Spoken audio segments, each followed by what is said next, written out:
भारताला आणि जगाला स्वतःच्या अतिशय सामर्थ्यवान अशा आवाजाने त्याच्यावर 8 दशकापेक्षा अधिराज्य केलेल्या सुप्रसिद्ध गानसम्राज्ञी आशाताई भोसले यांचं दुःखद असं निधन झालेलं आहे. त्यांनी सांगा मुकुंद कुणी हा पाहिला, या डोळ्यांची 2 पाखरे, बाई मी विकत घेतला श्याम अशासारख्या अविस्मरणीय मराठी गीतांबरोबरच मराठी, हिंदी, तामिळ, ओरिया, त्याचबरोबर नेपाळी अशा अनेक गुजराती अशा भाषांमध्ये त्यांनी गीतं गायलेली होती.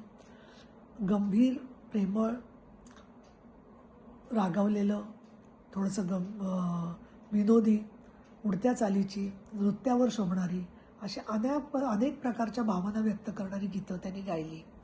हिंदू हृदय सम्राट शिवसेना प्रमुख बाळासाहेब ठाकरे आणि महाराष्ट्रातल्या राजकारणामधले अनेक नेते आणि स्वतः इंदिरा गांधी यांच्याशी त्यांचा चांगल्या प्रकारचा परिचय होता आणि त्यांचं शिवसेनेशी अत्यंत हृदय नातं राहिलेले शिवसेनेची नेता आणि विधान परिषदेचे उपसभापती या नात्याने या महाराष्ट्र कन्येला मी मनपूर्वक अभिवादन करते आणि आदरांजली व्यक्त करते.